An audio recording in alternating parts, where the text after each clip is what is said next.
नमस्कार. आवाज माझा वृत्तवाहिनीत आपल्या सगळ्यांचं स्वागत. वेळेच्या काही ठळक घडामोडींकडे. उपमुख्यमंत्री एकनाथ शिंदे यांनी केलं मराठा समाजाचं अभिनंदन. इलेक्ट्रिक वाहनांना मिळणार टोल माफी आणि अनंत चतुर्दशी दिनी सुट्टी जाहीर करण्याच्या मुख्यमंत्र्यांची मागणी.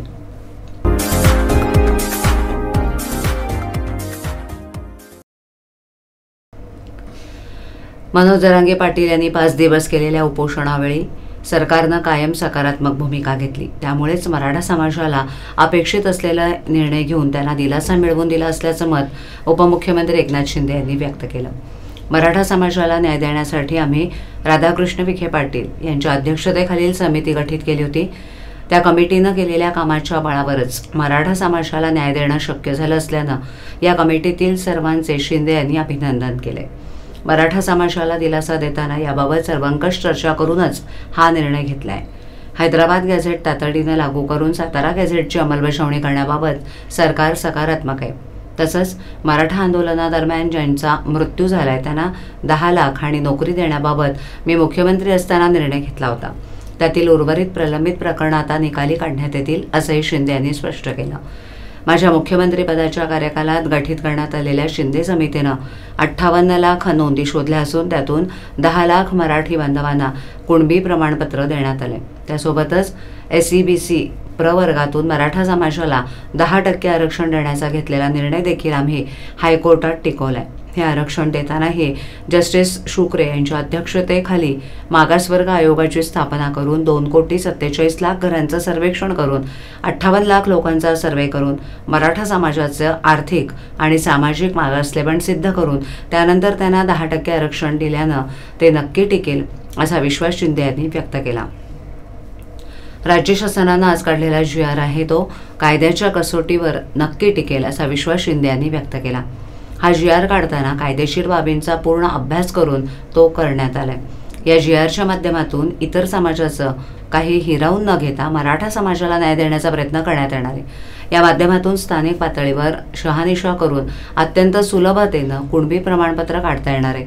त्यामुळे त्यावर आक्षेप घेऊन कुणी न्यायालयाचा दरवाजा ठोठावला तरीही कायद्याच्या कसोटीवर हा GR नक्की टिकेल असा विश्वास शिंदे यांनी व्यक्त केला आहे. राज्यातील इलेक्ट्रिक वाहन उद्योगाला आणि वाहनधारकांना चालना देण्यासाठी टोलनाक्यावर टोलमाफी देण्याचे धोरण मुख्यमंत्री देवेंद्र फडणवीस आणि दोन्ही उपमुख्यमंत्री एकनाथ शिंदे आणि अजित पवार यांच्या मार्गदर्शनाखाली राज्य शासनानं घेतले होते. त्यानुसार 21 ऑगस्टपासून अटल सेतूसह मुंबई-पुणे द्रुतगती महामार्ग तसंच समृद्धी महामार्गावरील सर्व टोल नाक्यांवर इलेक्ट्रिक वाहनांना टोलमाफी करण्यात येत असल्याची अधिसूचना राज्य सरकारनं जारी केली आहे, अशी माहिती परिवहन मंत्री प्रताप सरनाईक यांनी दिली. सरनाईक म्हणाले की महाराष्ट्र शासनानं मोटार वाहन कर अधिनियम 1958 अंतर्गत निर्गमित केलेल्या अधिसूचनेनुसार सर्व प्रकारच्या इलेक्ट्रिक वाहनांना ठराविक मार्गावरूनच प्रवास करताना टोल नाक्यावरून सूट देण्यात आली आहे. शासनानं घेतलेल्या निर्णयानुसार खालीलप्रमाणे इलेक्ट्रिक 4 चाकी आणि बस वाहनांना टोल करातून सूट दिली आहे. इलेक्ट्रिक 4 चाकी वाहनं, इलेक्ट्रिक बसेस, राज्य परिवहन उपक्रम तसंच खासगी इलेक्ट्रिक बसेस प्रकारातील वरील वाहनांना राज्यातील ठराविक महामार्ग आणि मार्गावरील टोल नाक्यावरून टोल कर भरण्यापासून सूट राहील. ही सूट 22 ऑगस्ट 2025च्या मध्यरात्रीपासून लागू झाली आहे. शासनाचा हा निर्णय राज्यातील पर्यावरणपूरक वाहतूक आणि स्वच्छ ऊर्जा वापरास प्रोत्साहन देण्यासाठी महत्त्वपूर्ण ठरणार आहे असं प्रतिपादन मंत्री सरनाईक यांनी यावेळी केलं. राज्यातील शालेय विद्यार्थ्यांसाठी, त्यांच्या पालकांसाठी आणि शासकीय तसंच निमशासकीय कर्मचाऱ्यांसाठी एक महत्त्वाची बातमी समोर येते. या महिन्यात राज्य शासनाकडून एक अतिरिक्त सुट्टी मंजूर करण्यात येईल अशी शक्यता वर्तवण्यात आली आहे. सप्टेंबर महिन्यात फडणवीस सरकारकडून एक एक्स्ट्रा सुट्टी मिळणार आहे. मिळालेल्या माहितीनुसार पुढील आठवड्यात एक एक्स्ट्रा सुट्टी देण्यात येणार आहे. राज्यात पुढील आठवड्यात एक्स्ट्रा सुट्टी जाहीर करा अशी मागणी थेट मुख्यमंत्री देवेंद्र फडणवीस यांच्याकडे करण्यात आली आहे. यासाठी मुख्यमंत्र्यांना पत्र सुद्धा मिळाले. येत्या 3 दिवसात महाराष्ट्रात गणपती विसर्जन अर्थात अनंत चतुर्दशी आहे. अनंत चतुर्दशीला गणपती विसर्जनानिमित्त मुंबई पुण्यासह संपूर्ण राज्यभर गणेश मंडळांची धूम पाहायला मिळणार आहे. गणपती बाप्पा मोरया, पुढच्या वर्षी लवकर या अशा घोषणांमध्ये गणेश भक्त लाडक्या बाप्पाचं विसर्जन करणार आहेत. या दिवशी गणेश भक्त मोठमोठ्या मिरवणुका काढतात. लाडक्या बाप्पाला शेवटचा निरोप देण्यासाठी मुंबई पुण्यासारख्या शहरांमध्ये लाखोंच्या संख्येनं भाविक मिरवणुकीत सामील होतात. दरम्यान गणेश विसर्जनाच्या आदल्या दिवशी म्हणजे 5 सप्टेंबरला मुस्लिम बांधवांचा मोठा सण साजरा होतोय. या दिवशी मोहम्मद पैगंबर यांचा जन्मदिवस असतो. या दिवशी मुस्लिम बांधव मोठ्या संख्येने एकत्र येतात आणि जुलूस काढतात. मुस्लिम बांधवांच्या या मिरवणुकीला किंवा शोभायात्रेला ईद ए मिलादुन नबीचा जुलूस असं सुद्धा म्हटलं जातं. म्हणजेच मुस्लिम बांधवांसाठी 5 सप्टेंबरचा दिवस अधिक आनंदाचा आणि खास आहे. पण यावर्षी हिंदू मुस्लिम एकोप्याच्या दृष्टीनं अनंत चतुर्दशीच्या एक दिवस आधी हा जुलूस काढण्याऐवजी 8 तारखेला काढण्याचा निर्णय घेण्यात आला. त्यामुळे ज्या दिवशी जुलूस निघेल त्या दिवशी अर्थात सोमवारी सुट्टी जाहीर करण्याची मागणी करण्यात आली. भिवंडी पूर्वेचे आमदार रईस शेख यांनी ईद ए मिलादुन नबीचा जुलूस 8 सप्टेंबर रोजी काढण्यात येणार असल्यानं या दिवशी राज्य शासनानं शासकीय सुट्टी जाहीर करावी अशी मागणी केली आहे. समाजवादी पक्षाचे आमदार रईस शेख यांनी यासाठी मुख्यमंत्री फडणवीस यांना निवेदन दिलं असल्याची माहिती समोर आली आहे. त्यामुळे आता या संदर्भात सरकार नेमका काय निर्णय घेणार हे पाहणं उत्सुकतेचं ठरेल. ढोल ताशांच्या गजरात वाजत गाजत बुधवारी सर्वत्र बुद्धीचा देवता असलेल्या गणरायाचं आगमन झालं. 6 दिवस मनोभावे पूजा अर्चा केल्यानंतर गणपती बाप्पा मोरया, मंगलमूर्ती मोरया, पुढच्या वर्षी लवकर याच्या जयघोषात मंगळवारी साश्रू नयनाने आणि भावपूर्ण वातावरणात ठाणे पोलीस आयुक्तालयातील 34,000 गणरायांसह 15,000 गौरीमातांना निरोप देण्यात आला. यावेळेला ठिकठिकाणी विविध सामाजिक संघटनांच्या आणि काही राजकीय मंडळींकडून गणरायावर पुष्पवृष्टी करण्यात आली. श्रावण महिना संपताच लाडक्या गणरायाच्या आगमनाचे वेध लागतात. मोठ्या उत्साहात आनंदमय वातावरणात ढोल ताशांच्या गजरात 27 ऑगस्ट रोजी लाडक्या गणरायाचं आगमन झालं, तर रविवारी गौरीमातेचं घरोघरी आगमन झालं. माहेरवाशीण असलेल्या गौराईचं सोमवारी पूजन झाल्यानंतर मंगळवारी गणपतींसह गौराईला साश्रू नयनांनी निरोप देण्यात आला. ठाणे, कल्याण, डोंबिवली, उल्हासनगर, भिवंडी, अंबरनाथ, बदलापूर तसंच ग्रामीण भागातील रस्त्यांवर गुरुवारी सायंकाळपासून बँजो, ढोल आणि ताशांच्या गजरात गुलाल उधळत मिरवणुका काढण्यात आल्या.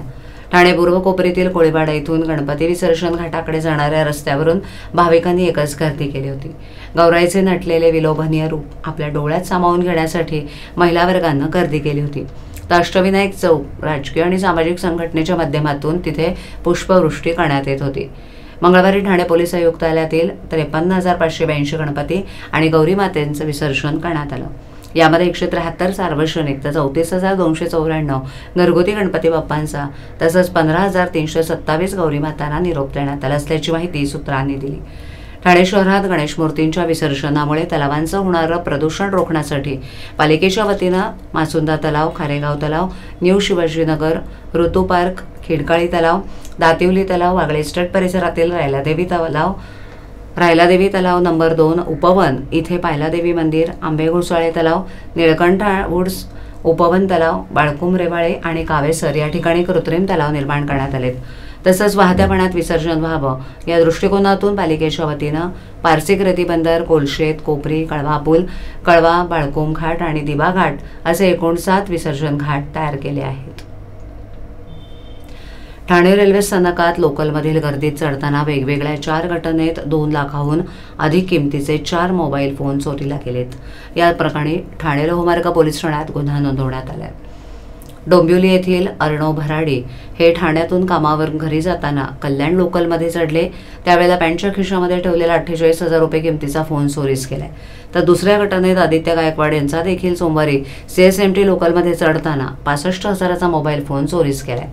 तिसऱ्या घटनेत अंधेरी येथील हिदायतुल्लाह खान कामावरून सुटून वैयक्तिक कामानिमित्त मोबऱ्याला जाण्याकरता वाशी ते ठाणे असा प्रवास करत ठाण्यात आले. ठाणे फलाट क्रमांक 2 कल्याण लोकलमध्ये चढले. कळवा रेल्वे स्थानकावर लोकल थांबल्यावर 90,000 रुपये किमतीचा मोबाईल त्यांच्या पॅन्टच्या खिशामधून मिळून आला नाही. चौथ्या घटनेत दिवा येथील अश्विन गवई हे मंगळवारी दिवा रेल्वे स्थानकात CSMT लोकलमध्ये चढले. त्यावेळेला गर्दीचा फायदा घेत 10,000 रुपये चोरीला गेलेत. या 4ही घटनांप्रकरणी ठाणे लोहमार्ग पोलीस ठाण्यात तक्रारदारांनी धाव घेत तक्रार दाखल केली आहे. या प्रकरणी ठाणे लोहमार्ग पोलीस पुढील तपास करत आहेत. राज्य उत्पादन शुल्क विभागाच्या भरारी पथक क्रमांक 1 ठाणे यांनी मोठी कारवाई करत गोवा राज्यातून बेकायदेशीररित्या आणण्यात येणारं परराज्यातील भारतीय बनावटीचं विदेशी मद्य जप्त केलं. खारेगाव इथे गस्त घालत असताना ही कारवाई करण्यात आली आहे. 3 सप्टेंबर रोजी सकाळी 6:30 वाजण्याच्या सुमारास खारेगाव ते ठाण्याकडे जाणाऱ्या रस्त्यावर टाटा कंपनीचा चॉकलेटी रंगाचा 6-चाकी टेम्पो थांबवून तपासणी केली असता त्यामध्ये परराज्यातील 1400 बॉक्स विदेशी मद्य आढळून आले। सदर मद्य गोवा राज्यात निर्मिले असून दारूबंदी कायद्याअंतर्गत ही वाहतूक बेकायदेशीर असल्यानं वाहनासह मुद्देमाल जप्त करण्यात आला। या कारवाईत जप्त केलेल्या मालाची एकूण किंमत तब्बल 1,56,63,800 इतकी आहे। या प्रकरणी वाहन चालक मोहम्मद शमशाद सलमानी याला अटक करण्यात आली असून त्याच्यावर गुन्हा नोंदवण्यात आलाय। आयुक्त डॉक्टर राजेश देशमुख यांच्या आदेशानं आणि वरिष्ठ अधिकाऱ्यांच्या मार्गदर्शनाखाली ही कारवाई पार पडली। पुढील तपास निरीक्षक महेश प्रकाश धनशेट्टी यांच्या पथकाकडून सुरू आहे।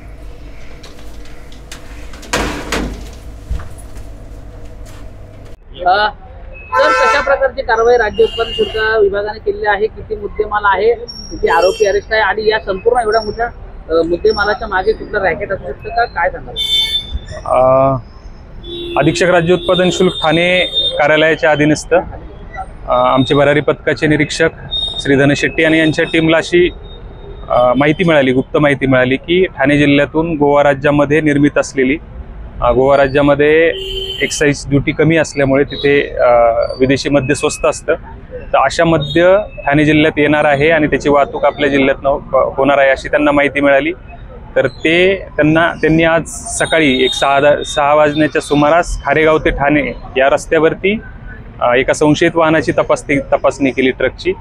तर या संशयित वाहनाची तपासणी केल्यानंतर या ट्रकमध्ये त्यांना जवळपास सुमारे 1400 बॉक्स विदेशी मद्याचा साठा असल्याचं आढळून आले आणि ह्या मद्याची पाहणी केली असता ते गोवा राज्यामध्ये निर्मित आणि महाराष्ट्र राज्यामध्ये प्रतिबंधित असलेलं मद्य असल्याचं प्रथमदर्शनी आढळून आलं। तर या गुन्ह्यामध्ये या ट्रक चालक, वाहन चालक याला अटक केलेली आहे आणि त्याच्याकडून आणखी त्यांनी हा मुद्देमाल कुठून आला आणि तो कुठे घेऊन चालला होता याचा तपास सुरू आहे। एकूण 1400 बॉक्सेसची अंदाजे किंमत 1,34,00,000 आहे आणि वाहनासकट या सगळ्या गुन्ह्यामध्ये जवळपास 1,56,00,000चा मुद्देमाल हस्तगत करण्यात आला आहे आणि यापुढील तपास आमचे निरीक्षक धनशेट्टी आणि त्यांची टीम करते। गेल्या वर्षभरामध्ये अधीक्षक राज्य उत्पादन शुल्क ठाणे विभागाने जवळपास परराज्यातील, त्याच्यामध्ये गोवा असेल, दीव दमण असेल, डुप्लिकेट असेल, परराज्यातील स्कॉच असेल, परदेशातून आयात केलेली स्कॉच असेल, जवळपास 6 कोटीपेक्षा जास्त किमतीचा मुद्देमाल हस्तगत करण्यात आम्ही यशस्वी झालोय आणि यापुढे अशाच प्रकारची कार्यवाही राज्य उत्पादन शुल्क विभागाकडून सुरू होईल। तर इतक्या मोठ्या प्रमाणात हा जो साठा आहे हा जप्त करण्यात आलेला आहे किंवा हा पकडण्यात आलेला आहे, यामध्ये कुठलं रॅकेट असू शकतं का? हा नेमकं कुठे कुठल्या भागामध्ये हा संपूर्ण माल जाणवतो? हां, आता ही वाहन आम्हाला आज सकाळी सापडले, म्हणजे आता 12-12:30 वाजता आहेत। तर आज याच्या पुढे आम्ही ह्या वाहन चालकाकडनं आणखी माहिती आम्ही हस्तगत करू आणि याच्या मागचा मुख्य सूत्रधार कोण आणि हा माल नेमका कुठे कुठे डिस्ट्रीब्यूट होणार होता याची माहिती आम्ही करून आम्ही अंतिम निष्कर्षापर्यंत लवकरच पोहोचू।